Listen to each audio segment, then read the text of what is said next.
அவங்க என்ன சொன்னாங்க, நீங்கள் வாங்க, நான் இது மாதிரி ஒரு 10 லட்ச ரூபா பணம் பேங்க்கில் இருக்குது, அதை எடுக்கக்கூடாமல் இது பண்ணியிருக்காங்க, கண்ட்ரோல் பண்ணியிருக்காங்க. கேஸ் இருந்தப்போ வந்து முடிஞ்சதும் நான் உங்களுக்கு ஏதாவது உதவி செய்கிறேன் அப்படின்னு சொல்லி 1 வருஷத்தில் முடிஞ்ச போது நான் ஏதாவது செய்கிறேன்னாங்க. கடைசியில் ஒன்றும் இல்லை, ஒரு 1000 ரூபா பணத்தை கொடுத்து அது அப்படி போச்சுமா அப்படி போச்சுமா அப்படின்னு சொல்லி நீங்கள் ஊருக்கு போயிட்டு வாங்க அப்படின்ட்டாங்க. அதுக்கு பிறகு எங்கள் வீட்டுக்காரங்களும் உடம்பு சரியில்லாமல் இருக்குது, நானும் கூட. ஆனால் ரொம்ப நாள் ஃபோனில் பேசிக்கிட்டு இருந்தோம். ஃபோனில் பேசியிருந்தீங்க? ஃபோனில் பேசிக்கிட்டு இருந்தோம் ரொம்ப நாள். உங்கள் வீட்டுக்கார அம்மாவுக்கு எதனால உடம்பு சரியில்லாமல் போச்சு? அதிர்ச்சி தான். இந்த செத்து விட்டாங்கிற ஒரு அதிர்ச்சி. அவங்க ஏற்கனவே முதல்ல சர்க்கரை நோயாக இதாக தான் இருந்தாங்க. அதிகமாக இதானது அந்த அதிர்ச்சி. பையன் இறந்துட்டாங்கிறது. ஆமாம். திடீர்னு நீங்கள் குத்திருக்கீங்க, இந்த அம்மா செத்து விட்டாங்கன்னு சொன்னால் அவங்களுக்கு எப்படி இருக்கும்? அவ்வளோதான் அந்த அதிர்ச்சி, அவங்களுக்கு அதிர்ச்சி. அதுக்கு பிறகு எவ்வளோ நாள் இருந்தாங்க? 2 வருஷமாக என்னமோ தான் இருந்தாங்க. சேதுமணி இறந்து 2 வருஷம். ஆமாம். அப்புறம் வந்து திடீர்னு அப்புறம் கல்யாணம் பண்ணணும் பையனுக்குன்னு இது பண்ணாங்க. இப்போ கல்யாணம் பண்ணினதுக்கெல்லாம் நகை இல்லை அவங்களுக்கு. இருக்காங்க, நல்ல ஒரு நகையில் இல்லை, பேருக்கு தான் இருந்தாங்க.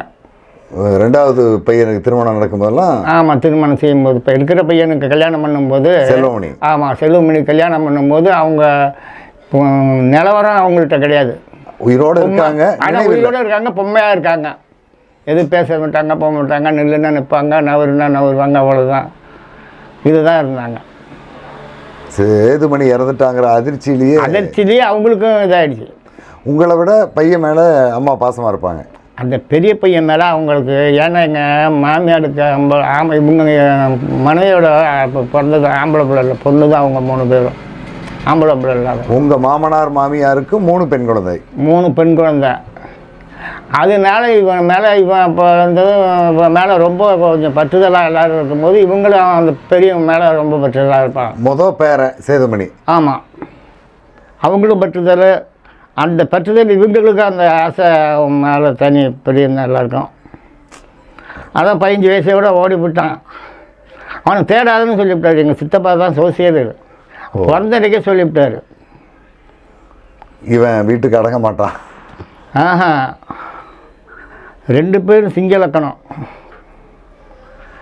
அதாவது பையனுக்கு 2 பேருக்கும் சிங்களக்கணம்.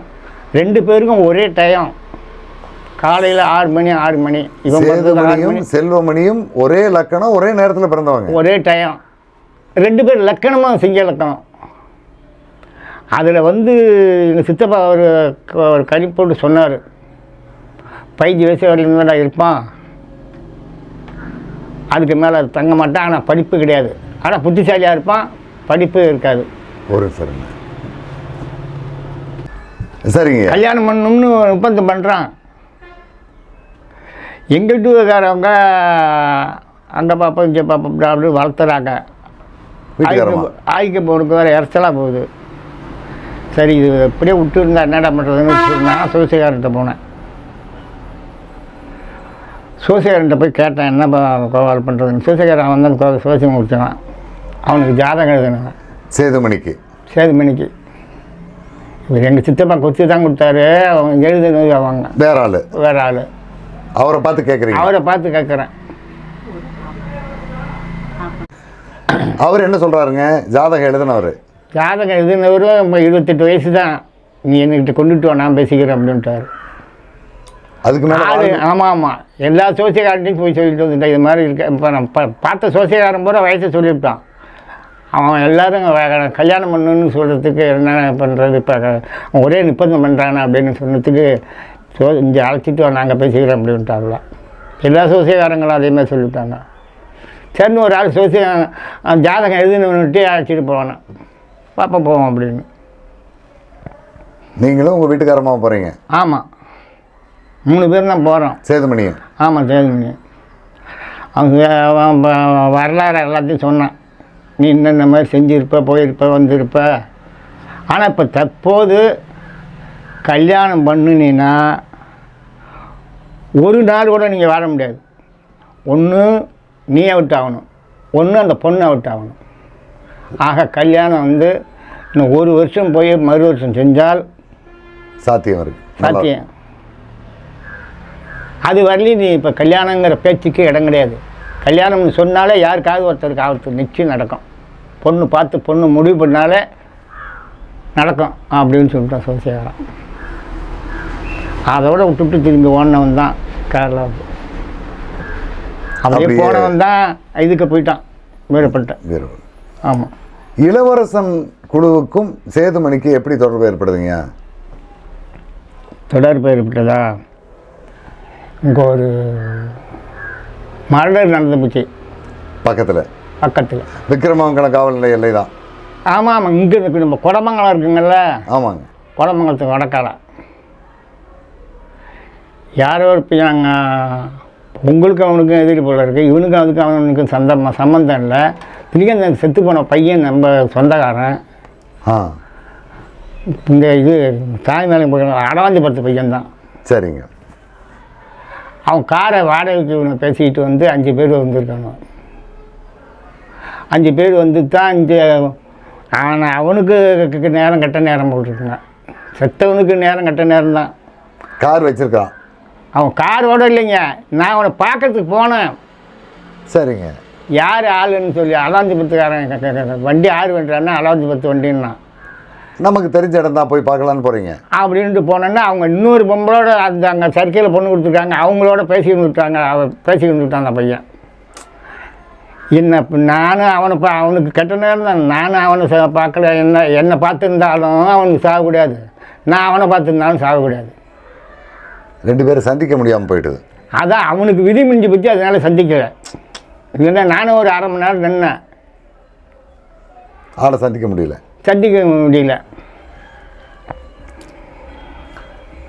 செத்துட்டால் அழைச்சிட்டு போய் இங்கே தான் சாராயம் குடித்தானு, நம்ம ஊரில் தான்.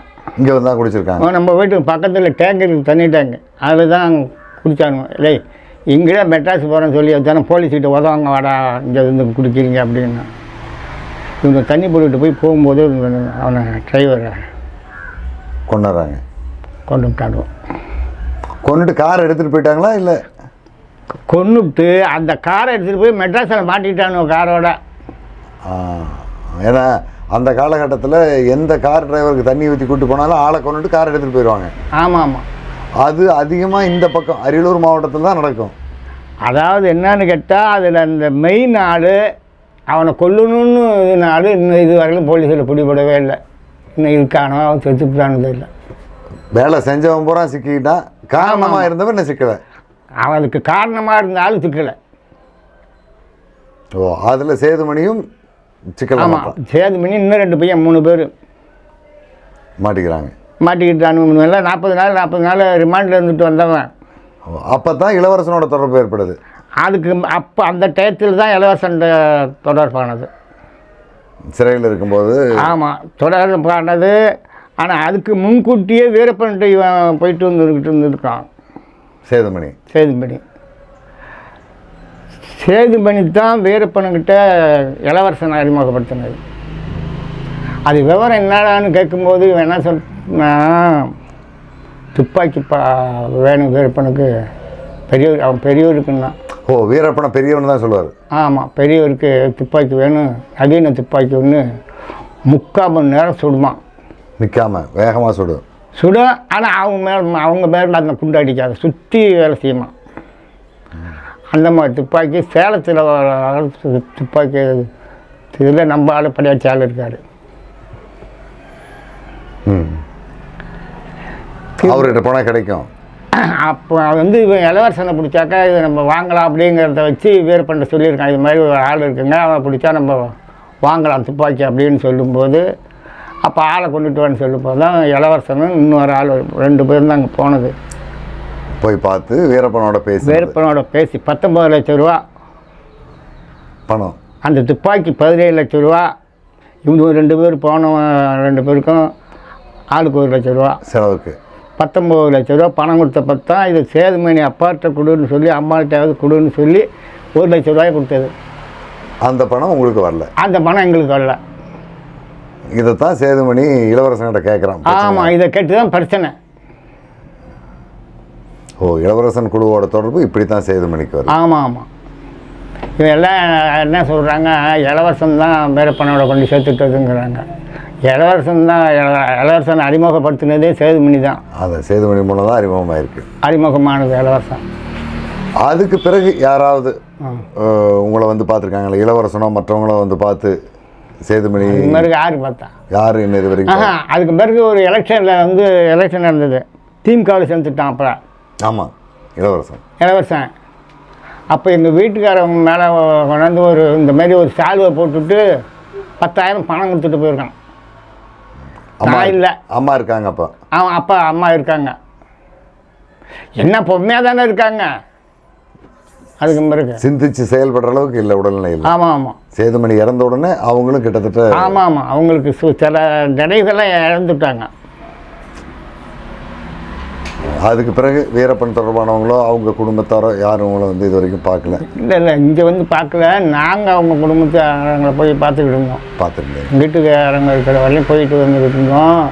அவங்க தான் அப்புறம் 1000 ரூபா பணத்தை கொடுத்து கழிச்சு கட்டிவிட்டாங்களா, முடிஞ்சு அதோட மறுபடி முடிஞ்சு போச்சு. இவங்களுக்கும் உடம்பு சரியில்லாமல் இருந்தது, முடிச்சு நாங்கள் போக முடியல.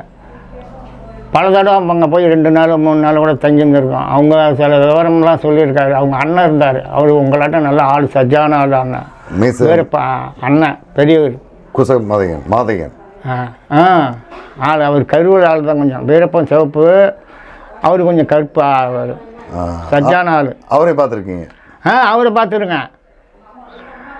அவர் தான் சில விவரங்கள்லாம் இது விருப்பம் போட்டாட்டி தான் சொன்னாங்க. இது எப்படிங்க ஒரு விருப்பம் காட்டுக்கு போனதுன்னு நான் கேட்டேன். நீங்கள் இப்பேற்பட்டவரை நீங்கள் எப்படி கல்யாணம் பண்ணிக்கிட்டீங்க? காட்டுக்குள்ளேயே இருக்கிற ஒருத்தர் எப்படி கல்யாணம் பண்ணிக்கிட்டீங்க அப்படின்னு கேட்டது. அவங்க என்ன சொன்னாங்க, அவருக்கு அவர் சொத்துக்கு அவர் சம்பாதிக்கிறாருங்கிறதுக்கே இல்லை, அவருடைய உடம்புக்கும் அவருடைய ஒரு இதுக்கும் எனக்கு ஆசை, அவரை கல்யாணம் பண்ணணுங்கிற ஆசை. 8 வருஷமா 7 வருஷமா கல்யாணம் பண்ணிக்கணுன்னு இருந்திருக்காங்க.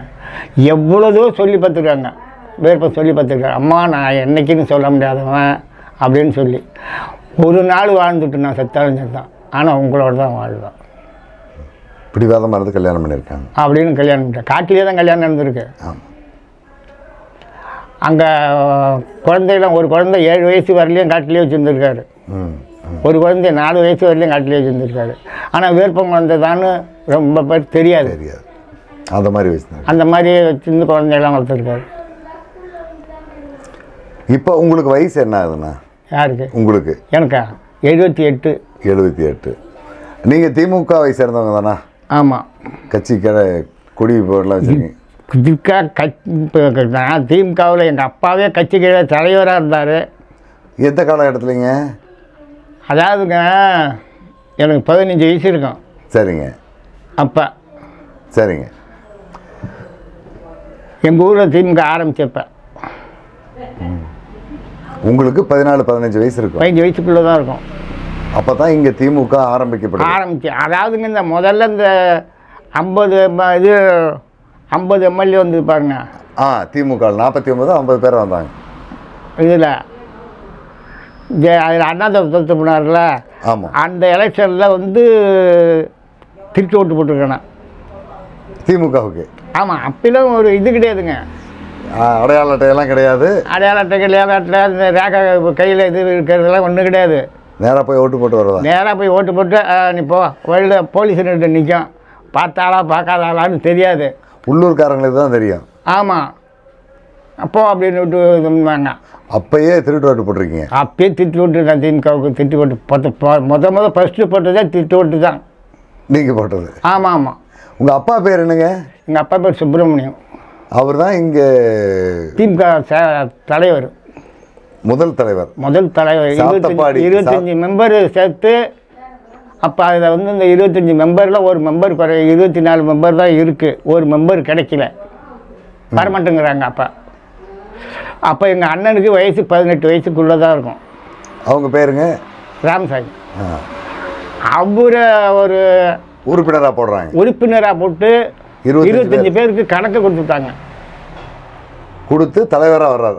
அப்போ தலைவராக விட்டாங்க. சாத்தப்பாடி பஞ்சாயத்து, சாத்தப்பாடி கிராமத்துக்கு திமுகவில் ஒரு கிளை. தலைவர். கட்சியே திமுக தாங்க முதல்ல ஆரம்பிச்சு. அப்புறம் ஏதுங்க கட்சி அதுக்கு முன்னாடிலாம் காங்கிரஸ் தவிர வேறு கட்சி இருக்காது. காங்கிரஸ் தான். அப்புறம் எல்லாம் நிரந்தரமாக காங்கிரஸ் எங்கே இருந்ததா? கட்சின்னு திமுக தாங்க குறுக்கிட வேண்டியது உள்ளே வந்தது. அதிலிருந்து இன்னைக்கு வரைக்கும் நீங்கள் திமுக தான். ஆமாம், இன்னைக்கு வரலையும் திமுக தான். இப்போ எதுவும் பொறுப்பில் இருக்கீங்களா? இல்லை, நான் எனக்கு எந்த பொறுப்பும் வேணான்னு விட்றாங்க. அப்பா தலைவராக இருந்தோட சரி. அப்பா தலைவராக இருந்தார். இப்போ நிறையா பேர் அதை நான் வயசாக இருக்கும்போதே அதை வச்சுக்கினாங்க. எந்த பொறுப்பும் வேணாம் சாமி, நான் உறுப்பினராக மட்டும் இருந்தால் போதும். உறுப்பினருங்கிறது மட்டும் எனக்கு போதும். எனக்கு பதவியில் வேண்டாம். எனக்கு நீங்கள் அங்கே கூப்பிடுவாங்க, இங்கே கூப்பிடுவீங்க, அதெல்லாம் நமக்கு ஒத்து வராது. உறுப்பினர் அப்படிங்கிற ஒரு பட்டம் மட்டும் போதும். இப்போ மூத்த தலைவராக இதுன்னு எழுதியிருக்காங்க ஸ்டாலினுக்கு. ஓ, திமுகவினுடைய முன்னோடி தலைவராக அப்படின்னு. இப்போ என்ன சாத்தமாடிக்கு எண்ணியும் முட்டோஞ்சலில் ஒரு ஆள், ஊருக்கு ஒரு ஆளை எடுக்க சொல்லியிருக்காங்க.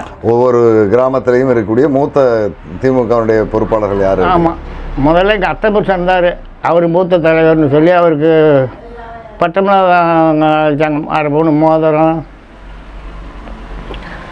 வேஷ்டி, சட்டை, 10,000 பணம், அதெல்லாம் அரியலூரில் போய் தான் இந்த மூத்த தலைவர்லாம் வர சொல்லி அவங்க இது செஞ்சாங்க. அது கலைஞர் இருந்தப்போ நடந்தது. அப்போ அடுத்து இப்போ உங்களோட இந்த கிராமத்தினுடைய மூத்த எழுதியிருக்காங்க. மூத்த முன்னோடி உறுப்பினர் உங்களை எழுதியிருக்காங்க. இனியும் நீங்கள் திமுக தான் இருப்பீங்க. அப்புறம் என்ன, இன்னும் எத்தனை வருஷம் இருக்குது? நம்ம இதுக்கு மேலே எந்த கட்சி மாறி என்ன இதாக போகிறோம்? திமுக தான். ஏங்க இதுக்கு மேலே கட்சி மாறி என்ன நம்ம சாதிக்க போகிறோம்? இல்லை, இந்த கட்சி பிடிக்காமல் போனால் வேறு கட்சிக்கு போகலாம். இப்போ அது வேறு கட்சிக்கு பிடிக்கலன்னு போயிங்க என்னங்க பண்ண போகிறோம்? இதுக்கு மேலே 78க்கு மேலே போய் வேறு கட்சி ஆரம்பிக்க போகிறோமா? இல்லை வேறு கட்சியில் போய் ஒரு பதவி வாங்க போகிறோமா? எதுவும் நமக்கு தேவையில்லைன்னு இருக்கும்போது கொஞ்ச நாள் இருக்கிற வரலையே இன்னும் ஒரு எலெக்ஷன் இருக்குமா? அது ரொம்ப ஆறுகண்டா எவ்வளோ நாள் இருக்குமா அந்த கட்சி? ஆமாம், அடுத்த எலெக்ஷனை சந்திக்கலாம்னு நினைக்கிறேன். கட்டாயமாக இப்போ கொஞ்ச நாள் தானே இருக்குது. இப்போ தான் 4 மாதம் ஆகிடுச்சு. இன்னும் 6 மாதம் தானே. அடுத்த ஒரு 10 மாதம் இருக்குது. இன்னொரு 10 மாதம் இருக்குது. ஆமாம். இப்போ உங்கள் பையன் செல்வமணி என்ன பண்ணிட்டு இருக்காருங்க? வெளிநாட்டில் தான் இருக்காரு. வெளிநாட்டில் தான் இருக்காரு. வெளிநாட்டு. ஐயோ, அவனை அனுப்ப படாத பாடுங்க. அன்னைக்கு தான் ரொம்ப கஷ்டம். பொருளாதாரம் கஷ்டம்தான், காசு கஷ்டம். எப்படி இது பண்ணி. ஆனால் இப்போ அன்னைக்கு 1.5 லட்சம் ரூபாயில் அடங்கி போச்சு. அனுப்ப முடிஞ்சது. இப்போ என்னமோ இது டெஸ்ட் அடிக்கவே 2 லட்சம் கட்டணுமா இப்போ. அப்போ அவன் டெஸ்ட்டுக்கு அடிக்கிறதெல்லாம் 30,000 தான் கட்டுச்சு டெஸ்ட்டுக்கு. முடிச்சு அனுப்பிட்டீங்க. ஆமாம். நல்லபடியாக இருக்குங்க. உங்களுக்கு சேதுமணி இப்படி வீட்டுக்கு அடங்காமல் போயிட்டு இறந்து போயிட்டானே அப்படிங்கிறது ஒரு பெரிய வருத்தம் உங்கள் மனைவியை பாதிச்சிருக்கு. அவங்க பேர் என்ன? உங்கள் வீட்டுக்காரம்மா பேருங்க? பாவாய் அம்மா. பாவாய் அம்மாள் ரொம்ப பாதிச்சிருக்கு. நீங்கள் அதை எப்படி தாங்கிக்கிட்டீங்க? தாங்க முடியாத ஒரு சூழ்நிலை தாங்க. அதுக்காக நம்ம என்ன செஞ்சுக்க முடியும்? அடுத்து இருக்கிறத பார்த்தாகணும். அடுத்து புள்ளியும் இருக்க, குழந்தைங்க இருக்கு, அவங்கள பார்க்கணுமே. அந்த சூழல் தான் போயிருக்கு. எல்லா சோகத்தையும் புள்ளியால் பொண்ணு ஒன்று இருக்குது, இவன் தான் செத்து விட்டான். பொண்ணு ஒன்று இருக்குது, இப்போ இவன் பையன் இருக்கான். பையனுக்கு கல்யாணம் பண்ணாமல் இருக்கான். அப்போ நம்ம என்ன செய்யறது? அவனை குடும்பமாக்கணும்ல. அதனால் எல்லாத்தையும் பார்த்துக்கிட்டு தாங்கிக்கிட்டு இது பண்ணிக்கலாம்.